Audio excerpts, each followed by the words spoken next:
Bienvenido al Observatorio Vodafone de la Empresa. Este año nos subimos a la plataforma del Observatorio para conocer el estado de digitalización de nuestras empresas y administraciones públicas. Un año lleno de retos. Por eso el cuarto estudio del Observatorio Vodafone es el más relevante de su historia, con todos los datos, testimonios de empresarios y la visión de futuro de los expertos, con un objetivo: analizar el impacto real de la crisis en nuestro tejido empresarial y cómo la digitalización se ha acelerado y cambiado formas de trabajo. Toda la información de un estudio que ya ha realizado más de 10.000 entrevistas en sus 4 ediciones. Y ahora, más que nunca, el observatorio está cerca de los empresarios, ayudando a entender la realidad a través del cuaderno de los expertos y aportando soluciones e ideas innovadoras en las historias de clientes durante la crisis y en las entrevistas en formato podcast a pequeños empresarios, donde nos explican cómo están reinventando sus negocios. Ellos son los verdaderos protagonistas. Con la colaboración de Google, UCSD y MIT Technology Review a través de Opino. Con más de 300 testimonios de expertos y empresarios, 14 millones de visitas, 366.000 interacciones y un sentimiento positivo del 97%. Bienvenido al Observatorio Vodafone de la Empresa.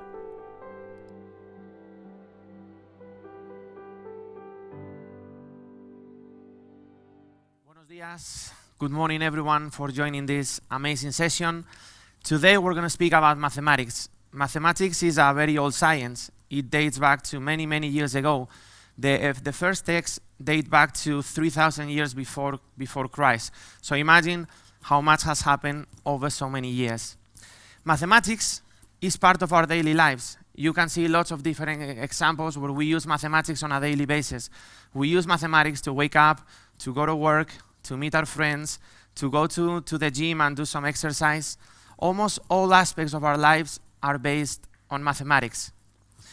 But what is really, really interesting is that maybe you know some of the geniuses that have existed across our history, some of them very, very famous, like Pythagoras, or Isaac Newton, or Albert Einstein, or many others like Descartes, and even some more recent ones, like Efim Zelmanov. Today we have an incredible panel with us. We have 3 geniuses that are going to speak about mathematics. But let me tell you first a story that maybe some of you do not know. You may know the Nobel Prize. It was created by the Swedish genius Alfred Nobel. And Alfred Nobel, for some reasons that gossips say that could be related because his wife had an affair with a mathematician, he didn't create the Nobel Prize for mathematics. He created many others that are globally known for many people. But that is not true because they say that he was single, so that for sure could not be the case. Some others say that he had an ambition for money and he had a competition with mathematicians. But again, this is not the truth. It's simply the fact that he didn't like mathematics and he didn't have any interest. So that's the main reason why today there isn't the Nobel Prize for mathematics. But mathematicians, as very smart people, they decided to create their own recognition, their own award. And that is called the Fields Medal, which is a recognition that takes place every 4 years, recognizing the best mathematicians of history. And we are very proud and lucky to say that today we have among ourselves one of those geniuses, and that's Efim Zelmanov. Efim was recognized in 1994 with this incredible award for resolving the restricted Burnside problem. Don't ask me about the explanation, or don't ask me about the details of this problem, because I don't think I'll be able to give you a detailed response. I don't think we're going to ask him today either about how he resolved this incredible problem, but we're going to talk about mathematics. And we're going to do it with another 2 geniuses that are not mathematicians and they are not working on mathematics as Efim at university, but they apply mathematics on their daily jobs and, as I said before, on their daily lives. Today, we have among ourselves Vinod Kumar, which is our CEO for Vodafone Business. We have today as well Louis Sanz, the CEO of Carto, and I'm going to ask them to please join the scenario with us. So please, Efim, Vinod, and Luis, welcome to the stage.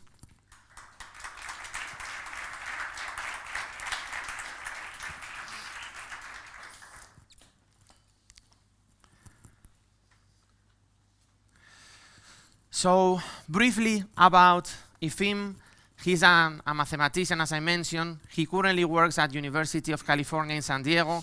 Before that, he's been a professor in other top universities in the United States, like Yale. As mentioned, he has been recognized with the Fields Medal in 1994. And besides his active work in the US, he, for instance, is also part of the Korean Institute for Advanced Studies. We have our CEO for Vodafone Business, Vinod Kumar, that has come to Madrid specifically to join us in this event, so we're very grateful to have Vinod with us. Before that, Vinod was also the CEO of Tata Communications, and he has a strong technical background.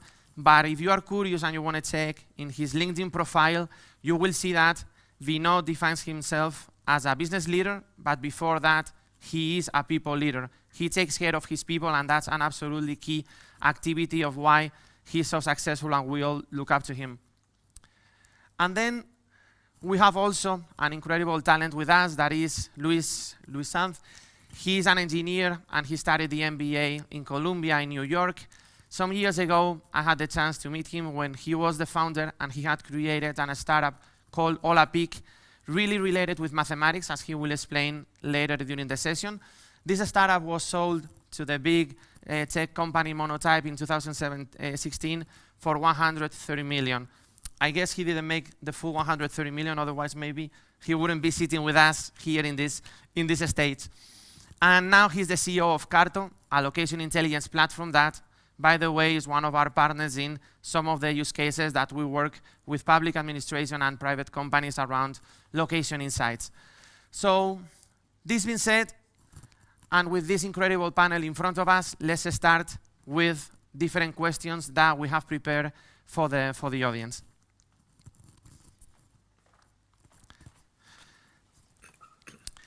So we're going to start with Efim. Efim, thank you so much for coming.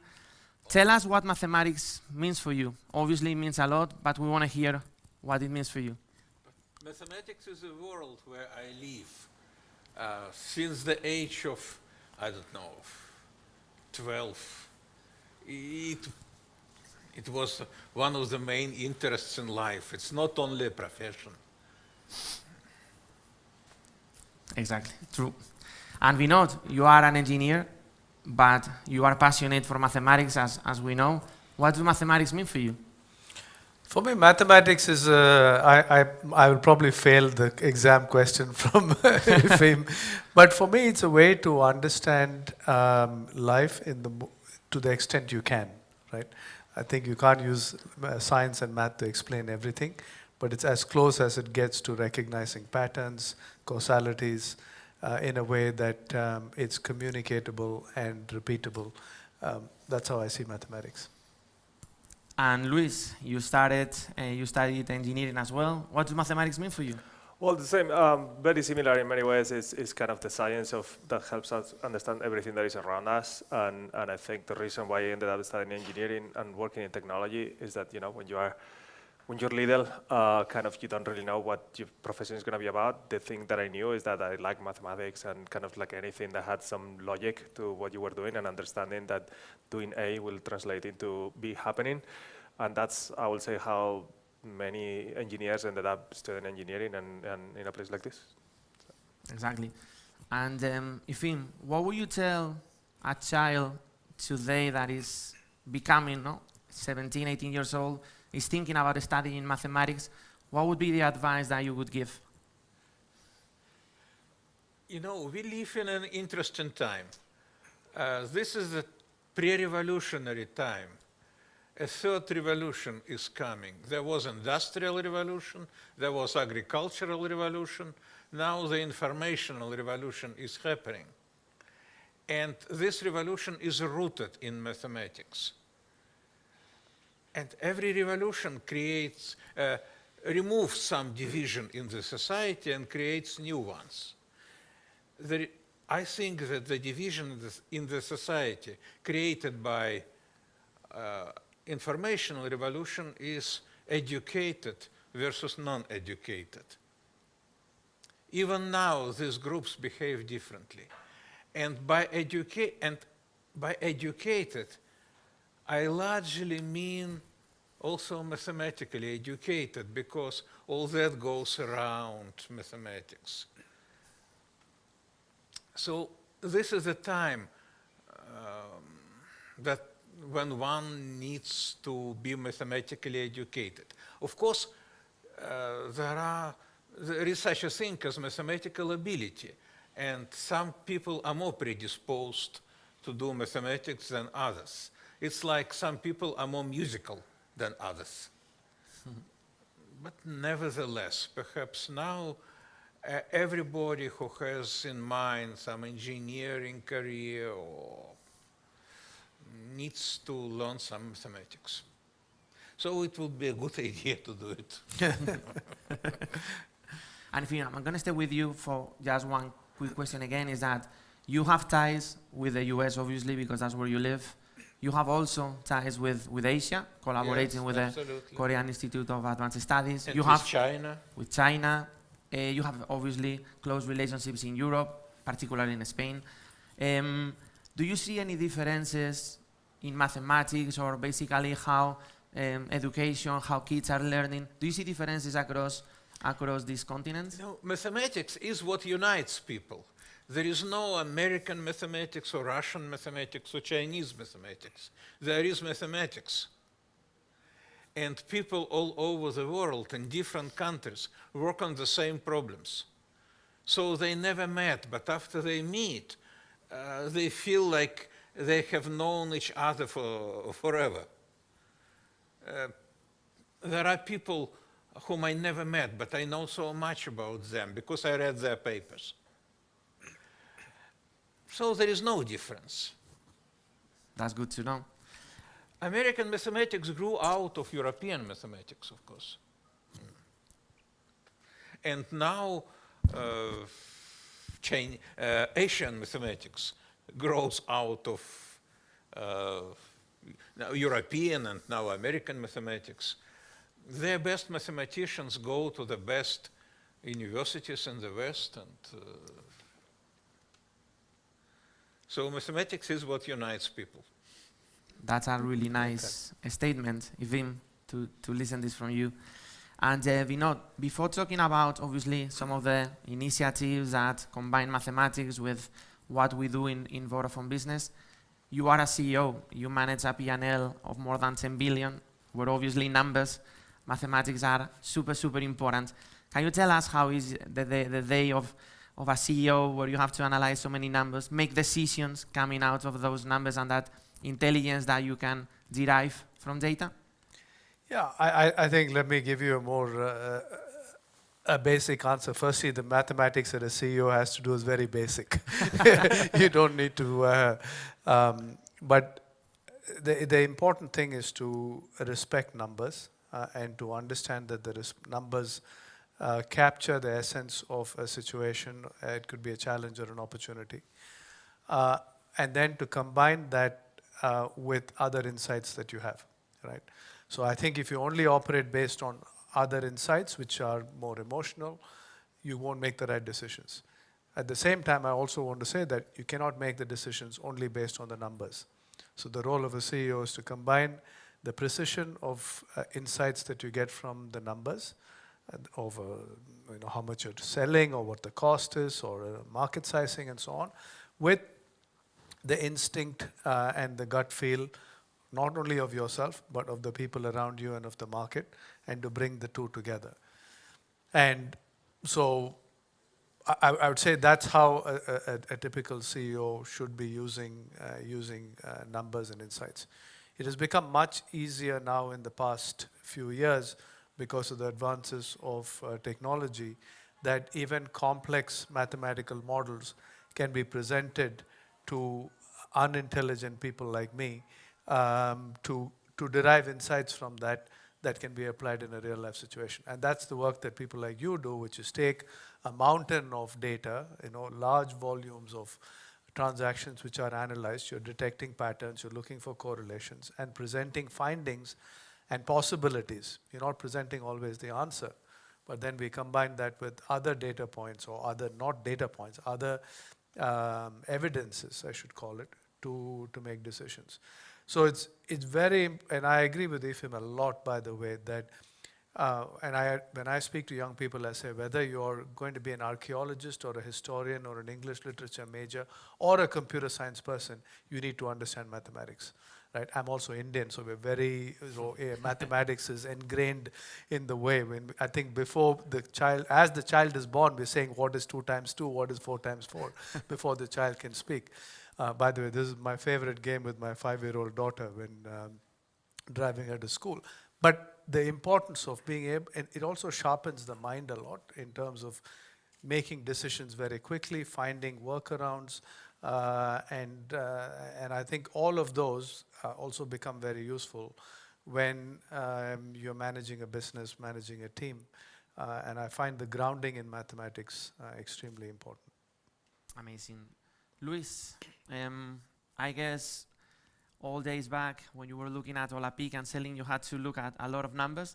But before that, tell us a bit about Olapic and your relationship with mathematics, because I know you were a very analytical organization. Yeah, no, pretty much at Olapic what we're doing is taking pictures and helping brands using those pictures to pretty much sell more. And as anyone who spends more than 2 minutes with me will be able to tell, I'm not really a fashion person, or I don't have any sense of fashion, but we're selling to fashion brands. And going back to what Efim just said about mathematics being the common language, what we were able to do was translating all those pictures into numbers and taking all the attributes. You can start with the brightness of a picture, then you can define binary elements like, is there a person in the picture? Is that person smiling? Is there a pet? Is like, what is the dominant color? All those things. And eventually, you can translate all those things into numbers and build models. That is what we did, and build a machine learning model that will help the brands predict what is going to sell more. So we ended up in a scenario where I was going to talk to many of those brands, and obviously, without knowing almost anything about what's going on in the world of fashion, we were able to have a conversation because I was able to bring a common language that in this case was mathematics. And that's kind of the beauty of it, right? Like that kind of, you can, like almost any field that you can think of, you can end up translating that into numbers and have a conversation about that and analyze that and be descriptive about it and eventually prescriptive too. And that's kind of the beauty of that. Really interesting and a really successful story. Efim, talking about numbers, I think everyone would love to know and go back into 1994 or a few years before, when I think you were still living in your home country and you resolved the Burnside or the restricted Burnside problem. Why did you decide to try to solve that problem? Because I presume it didn't take you just a week, it took you longer. And how was basically the feeling when you realized that you had resolved this problem? Well, in Soviet algebra, it was a #1 problem. I knew about it from the first year at the university. But I knew about it and I worked on something somewhat related to it. But for a final assault, for a final attack, you have to answer yourself the following question. Such clever people worked on it. Why should I do it? There should be some, you have to explain it to yourself. If you have some new approach or what. So finally, I decided that, yeah, I have a chance because the approach was really new. And then it took 2 years of very exhaustive attack. When you think about it for 24 hours a day, you sort of sleep, wake up, it's always in your head. And then there are 2 options. Either you can solve it or not. In which case, well, I personally know many people who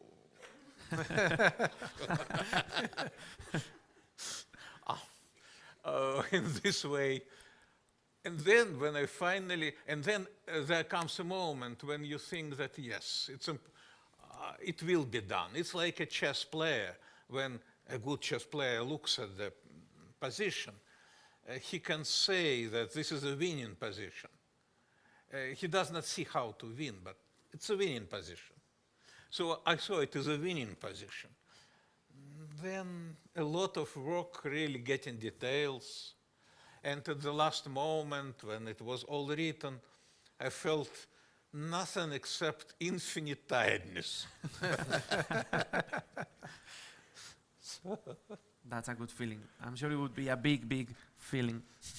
And Efim, one important question as well is that we understand that security, cybersecurity, it relies a lot on algebra, on different algorithms. Can you tell us a bit more about that link between the different algorithms existing or coming from algebra, cryptography, and security? I'm sure that at Vodafone, you know it probably better because you work with it. For me, the story starts, say, in 1837. There was a French teenager, a strange teenager, Évariste Galois. He failed entrance exams to the university because those who knew him say it's because he knew mathematics much better than his examiners and never tried to hide it. He was killed at the age of 20, and the night before the duel, he wrote a very detailed mathematical letter to his friends, so his mathematics stayed with us. And among other things, he invented finite fields. A very strange thing. I understand why Galois worked on other problems, on solution of equations and radicals. At that time, everybody worked on it. But why finite fields? It's just, joke of a genius. And for many years, finite fields were looked upon as something very strange. When I was a student, we were told that only people in algebra and number theory can be interested in that. It has nothing to do with real life. And then in the 70s, new problems appeared. Before, if one general wanted to send an encrypted letter to another general, they agreed on some page in a very thick book, like War and Peace. And it was very difficult to break this code, but also very difficult to encrypt. And then the new problems appeared. Each time when we log into our email account, we exchange secret with the provider, ATM machine with the bank, and so on. And mathematicians came up with a solution.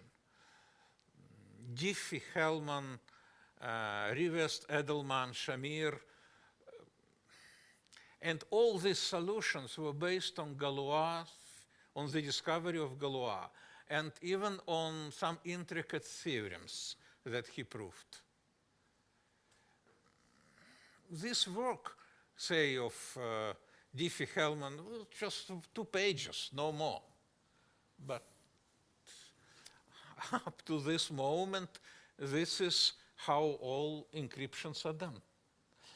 And when people try to break these codes, well, you understand that a lot of efforts are going on to do that. They need to understand finite fields and many things around it. So it is very much rooted in mathematics. As I say, if you want to just use it, you have to be very careful and use the packet as you bought it. Don't mess with it, because it is very difficult to break these algorithms. But hackers are more successful when you make a mistake, when you don't follow all the procedures, then they get you.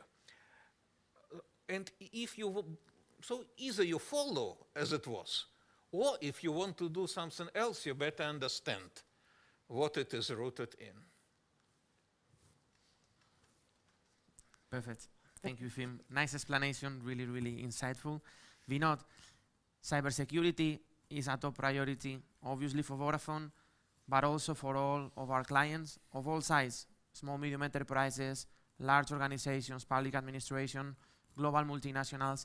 What is the role that we're playing in Vodafone Business for providing cybersecurity services to our clients? Well, before we talk about Vodafone Business itself, maybe we should zoom out and look at the industry and Vodafone. Given the size of the network that we operate and the hundreds of millions of customers that we support, and then behind them on businesses, you have very large dependency. Our focus and priority is to make sure that our perimeter that we have visibility into and control over in some places is kept as secure as possible. So I think that's very, very important. So that's sort of mission zero in a way, that we've got to keep the infrastructure really sound. Because if that gets infiltrated, the impact on society at large is quite severe. Now, Vodafone, every time I say this, I have to touch wood or pray to God quickly, is that it remains that way, because the impact can be so significant, and a lot of critical national infrastructure, energy grids, healthcare systems, and so on, first responder systems depend on Vodafone's network. So keeping the core network really protected and safe, and being vigilant, looking at threat actors all the time, and most importantly, working collaboratively with other players is super important. In cybersecurity, no person is alone. We have to hold hands and work with many different competitors, even without thinking about competition when we do that. For Vodafone Business, now coming to that, there we take the knowledge that we have of cybersecurity overall, based on protecting our network and our perimeter, and make available to our customers a broad range of services that are assembled into end-to-end solutions, or in some cases very pinpointed solutions, depending on the size of the business, to make sure that their environment is safe. I don't want to get into the technology of it, but that's what we do. What I do want to emphasize on is, previously, and I've been in this industry for 32 years, when you think of cybersecurity, everybody always thinks of the banks, and they think of the hospitals, they think of the big multinationals. But in the last 3 years, the level of threats and attacks on small to medium-sized businesses has really escalated. It's quite sad in a way, because they are very vulnerable, and also the impact to a large business can also get impacted. But if you take a small business down, that business will close, right? And so we've made it our mission in Vodafone Business to make sure that we take the same technologies available to very large enterprises and make them available to small and medium-sized businesses in a way that is consumable for them. I'm very passionate about this, because I think they deserve it. The economy depends on small businesses. And the technology is beautiful, because it allows us now to take very sophisticated things and modularize them in a way that the smaller businesses can avail of. Behind all that, there's obviously very sophisticated science, and as Efim just explained, it all starts with very sophisticated mathematics. So I think I'm sure if you see some of the examples, your students will be very proud to see that the abstract work that they do has very real life consequences in a very neighborhood way almost, and humanizes mathematics at the end of it. Thank you, Vinod. Cybersecurity, as we've seen, is clearly underpinned by mathematics. Location intelligence is another example underpinned by a lot of data and mathematics, and Carto plays a very important role there. Can you tell us a bit more about what is Carto, Luis? Yeah, so Carto is a special analytics platform. What we do is we pretty much take data that has a location component, and we help you visualize that data, build analysis on top of that, and then create different models to predict what's going to happen next. So pretty much mathematics plays a very critical role on this, and the beauty of this in many ways is that everything happens somewhere. So something that you can actually do is overlay different layers of data on top of your own data. You can put, the data that you can get from Vodafone, for example, about foot traffic data and how people move around different areas, and use that to understand the impact that people moving is having on, the profits of your store, or kind of how people are, reacting to different advertising campaigns, or even how people were moving or reacting to the different lockdown measures during the pandemic, for example. So all those things at the end of the day require A, gathering all the data, and B, building all the models that support that some humans at the end of the loop are going to end up making decisions based on those models. Perfect. And another quick question about this. Unfortunately, we've lived a pandemic during the last 2 years. So we've been under lockdowns across the entire world. Therefore, mobility has been almost inexistent. Now that our lives are getting back to normal little by little, do you see now this trend about location insights being now top of the agenda for companies and public administration? Yes, and the main reason is that in the past, in many cases, I'm not gonna say that you could rely on intuition, but kind of many things were fairly obvious because it had been done in a given way for the last number of years. But now, because of the pandemic, remote work, people changing their behavior patterns, what happens is that many of the assumptions that as a public administration or as a business you were making before, that people live here and then commute here to work and then do this other thing, are no longer true. So you actually need to rely on data to actually be able to understand what is the new reality and how you should be reacting to it. So what we have seen is that now more than ever, these kind of insights are critical to public administrations and business. Exactly. So mathematics brings us all together. I heard you, Efim, say that that mathematics is now more needed than ever in history. Why is that? Well, but because of what I said before, that because of the informational revolution, never in history there were so many positions in mathematics as now, created by governments, by business, research positions. Never in history so many people studied mathematics in universities. So this is a very exciting time for mathematicians. And in fact, Efim, mathematics is also very much related with digital.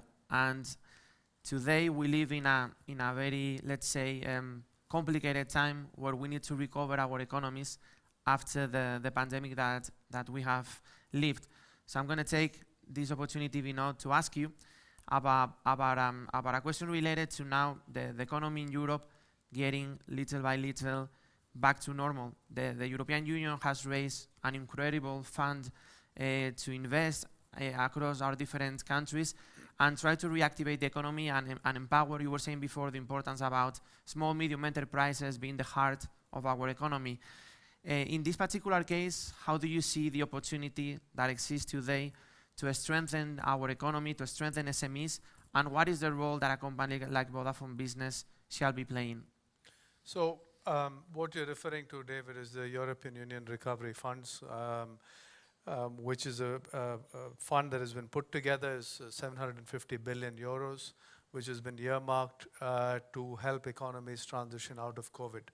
But I think we need to look at the bigger picture. The COVID and the pandemic has been the catalyst in order to trigger this fund, but it is actually addressing weaknesses in our economies and in our society that have been created over the last 20, 30 years.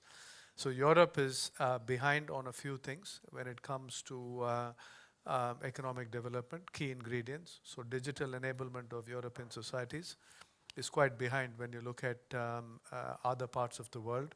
When you look at China, when you look at the US and so on. And we know this in the case of SMEs, for example, less than 1/3 of SMEs even have very basic digital capabilities. Actually, it's more like 20%, whereas the numbers are much higher. The pandemic also showed the weakness in our healthcare systems, which are very traditional and do not have the ability to scale up and down based on such black swan type of events. So that's another weakness. The third is our cybersecurity posture on many of our critical national infrastructure needs improvement, and I can go on. So these things didn't happen during the pandemic. They happened over many decades before that. I think the pandemic has forced us to sit up and say, okay, what are we going to do about it in order to be prepared for such unforeseen events in the future and to respond in a way so that the disruption to life is minimized. So that's the context we need to take. Now it's been further tested because of the geopolitical situation, and now countries are saying we have to become more self-sufficient and more efficient when it comes to food, right? When it comes to water, when it comes to energy, and then you have the climate crisis. So we're in a perfect storm situation that these 750 billion euros need to be deployed correctly, quickly, and with everybody cooperating in order to improve the competitiveness. Competitiveness sounds like it's about winning. I think it's also about survival when it comes to things like food and energy. And Vodafone is seeing a big opportunity to contribute to society in this part. So there are three things we are focused on. One is the digitization of SMEs, so to help them become more digital and using a variety of technologies. The second is around digital for green, which is how can we use especially our leadership in IoT technology and in a few other areas in order to slow down the impact of climate change. Lots of possibilities there, very essential as we all will recognize. And the third one is around health. So we believe that the whole healthcare system has to be changed both in terms of wellness as well as in terms of reactive health interventions. So we formed a partnership with Deloitte called the Center for Health, where we hope to bring different technologies together but package it in a way that the healthcare system can benefit. Healthcare system obviously includes us as patients who are using the system as well. So these are the three areas that we are focused on and a few other things. But we see it as a big opportunity for Vodafone to live its purpose. As you know, David, we're very driven by purpose as an organization. And to also obviously create business opportunity for us. But I think it comes from the need, the purpose, and then the business opportunity follows. Thank you, Vinod. Efim, we've also heard you speak many times about big data and artificial intelligence. I even read you saying that for sure artificial intelligence will not replace humanity, but will strengthen, create new jobs, and empower the work that people can do. Can you tell us a bit more about your position, your understanding about that link between big data, AI, and mathematics? Well, big data is, in some sense, a new subject, if you understand, because it addresses problems that were never considered before. It's, say, classical problems, but on a huge scale. You have a matrix which is huge. You know all entries up to a certain probability. Well, and you need to solve equations. Before, people never considered it as a stupid question. What can you do? Now computers are strong enough, and people can do something. And this is a new subject in its infancy, so it only started. And it will be at the center of applied mathematics in the 21st century. And then another big related component of the so-called artificial intelligence is machine learning. It's when people try to teach a computer imitating the way humans learn by trial and error. This subject is not new. It existed in mathematics for many years. It existed when I was an undergraduate, but under a more modest and more precise name. It is a pattern recognition in a multidimensional space. And it was some obscure area, not prestigious at all. So what happened? Nothing, no new ideas, almost no new ideas appeared. but computers became strong. And so it became hugely applicable. And the mathematical theory of that is also at its infancy. It virtually doesn't exist. As for artificial intelligence, well, let us say, frankly, it's not intelligence at all. It's a pattern recognition in a multidimensional space. It works perfectly when a problem can be reduced to a huge number of, more or less, computations, repeated operations, then humans cannot compete. And this is 99% of all problems in industry. But the remaining 1% determines everything. So this is not to say anything bad about artificial intelligence. It's great, but it's not. But as Descartes said, in Spanish, Descartes, we have to agree on terminology. It's not intelligence. Thank you, Efim. Luis, talking about big data, how important and how is related Carto with big data? And if you can give us any use case or any example of the work that you're doing? Yeah, no, I mean, for us, everything is about big data these days, mostly because that's kind of what we're seeing is that all our customers are dealing with more data, not only their first-party data that they generate, now they can enrich any model that they are building with third-party data from Vodafone and many other sources. And it's at the core of most of what we do. Certainly we're seeing that that's actually, going back to what Vinod was mentioning before, at the core of many critical problems that society has these days.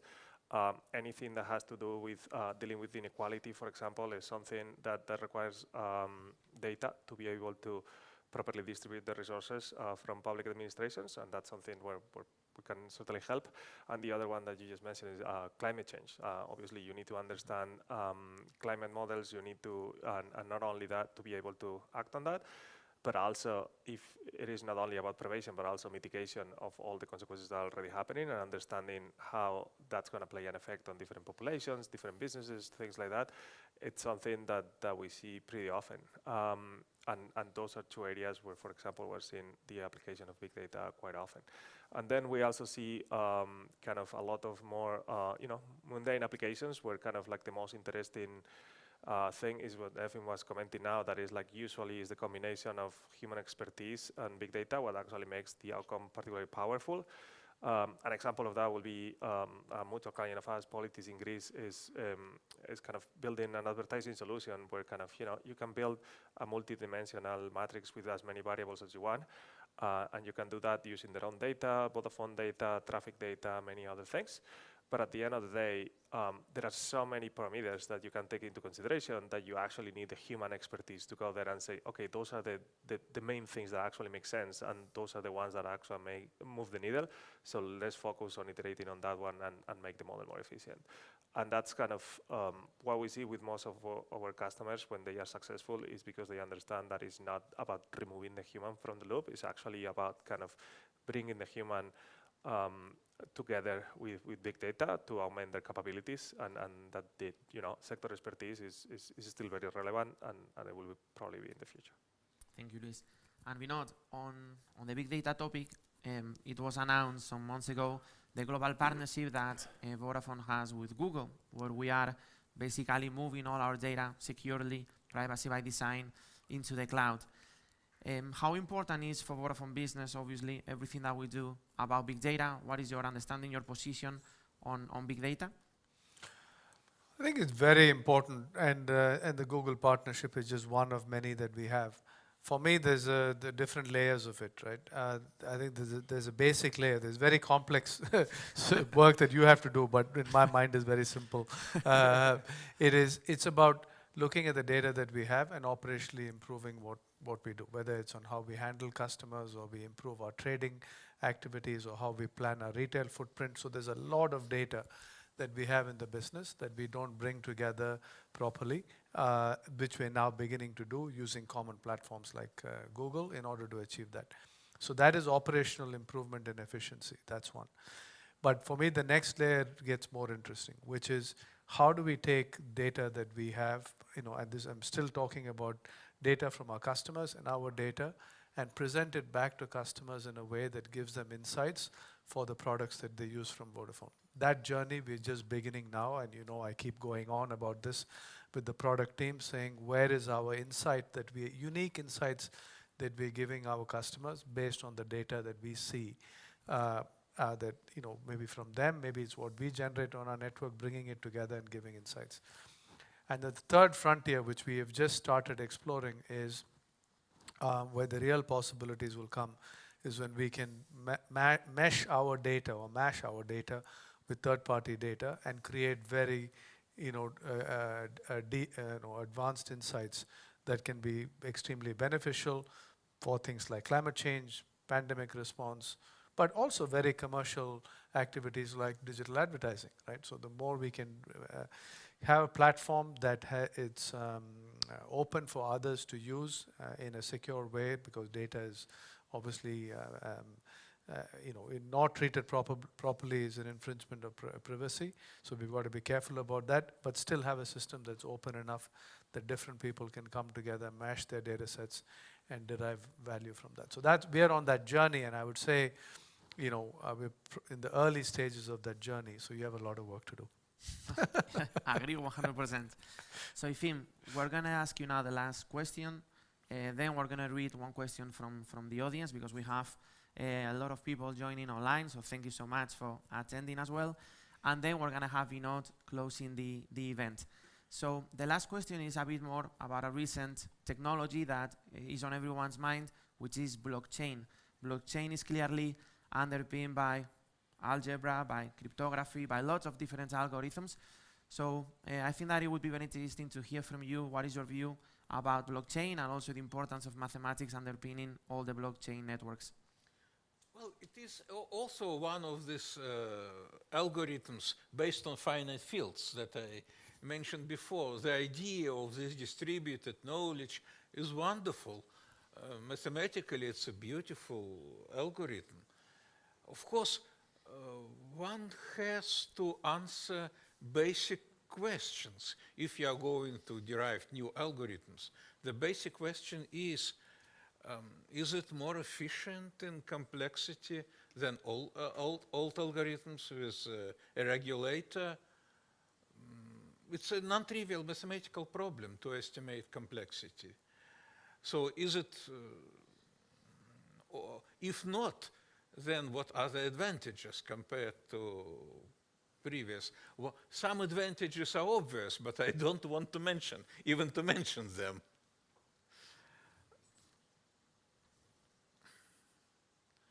So, it's hugely fashionable. Everybody wants to use the word blockchain.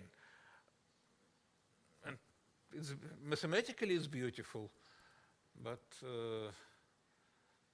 it's a very interesting mathematical problem to estimate complexity and to compare algorithms by complexity. No, to win competition with old algorithms, it has to be better. So Efim, we have two questions for you and one for Vinod. So I'm going to start with you. The first question is from Sarah, which is how will quantum computing arrive into people's lives and when? A good question.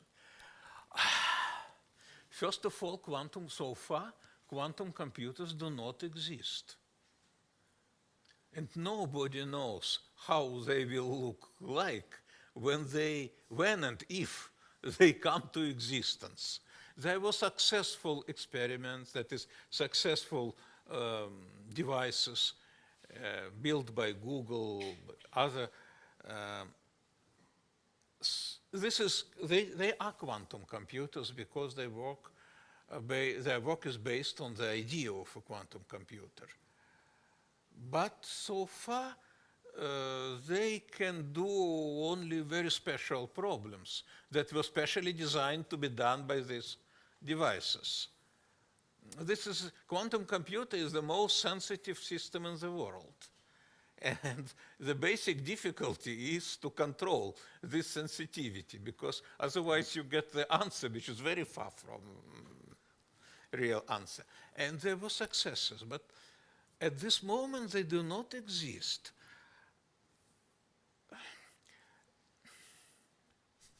I believe, but I cannot say why. What can I say if they don't exist?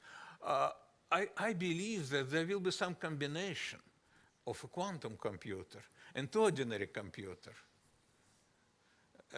That's how it will be used. Thank you, Efim.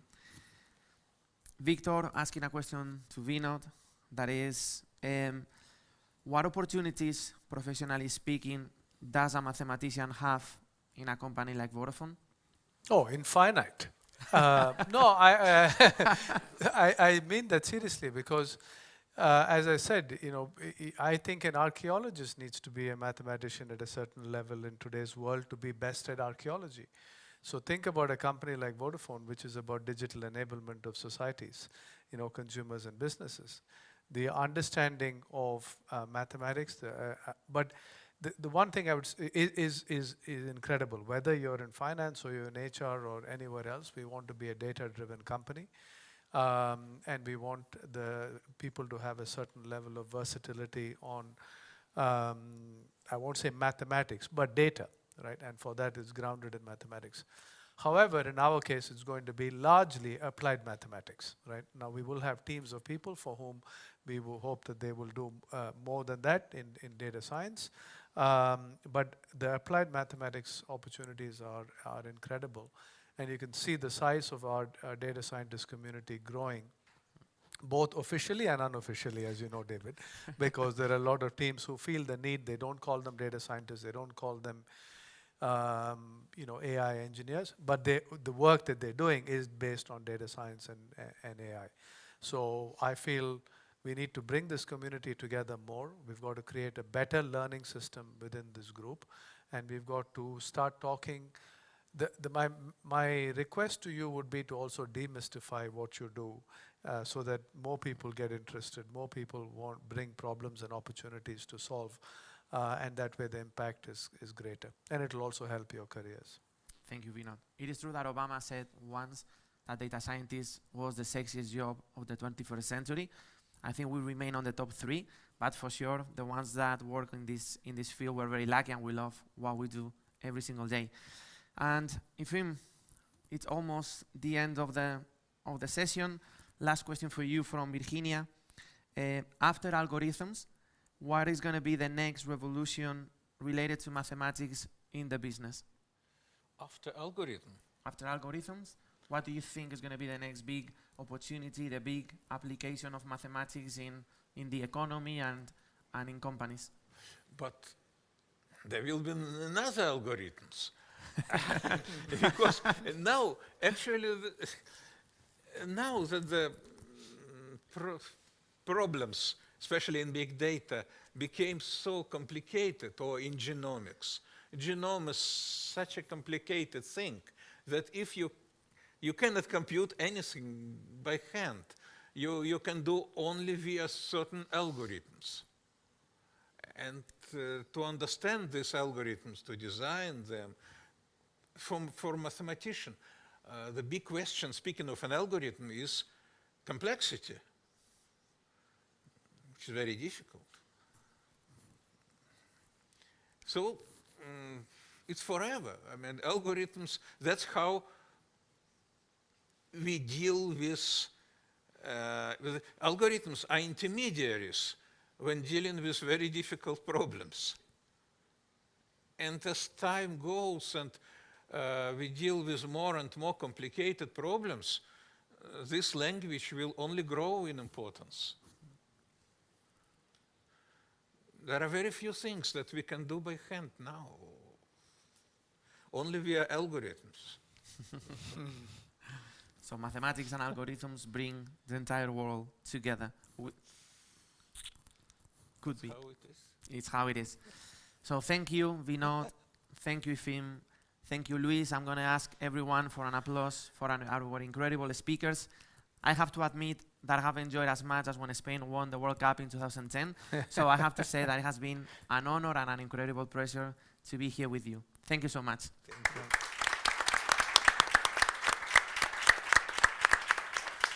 So now Luis and Efim and myself, we're going to sit with the rest of the audience and we're going to have the closing from Vinod. Let's go. You can sit. Maybe I can just sit down and do. Firstly, I feel really privileged, and when David asked me to come and speak, I didn't think I deserved to be on the stage because I studied engineering, electronics, and electrical, so which seemed like 4 years of doing courses in mathematics. I was only an average student. Some will say even bad, but it's something that I enjoyed, and to be on a panel next to you, Efim, it's more than an honor, so thank you for that. And Luis, you apply everything and make it very real, and so it's great to have been on the same stage with you. I'm not going to, try to solve any algorithm on the stage right now, but my key takeaways from this conversation were the following. One, the importance, and actually, Efim said it both in the beginning and also the end, on the importance that algorithms play in life. And I think we should look at it in that context, because algorithms and mathematics in general are the way we make sense of life, right? So it is the constructs that we use to look at very abstract situations and then detect the patterns, and then we decide on a course of action. In the simplest terms, that's what happens. And in a world that is becoming much more volatile, much more unpredictable at the level at which we interact with it, the role of mathematics and the role of algorithms will be only increasing in importance. That's one. My second takeaway was, I think, probably a more philosophical one, which mathematics is always actually, the intersection is very, very big, is how mathematics is actually a unifier. And in today's world, which is very fractious, the role of, we're all looking for things that unify us, and it's usually the human bond, but mathematics as a unifier was not how I'd seen it before, but that was a great insight that I'm taking away.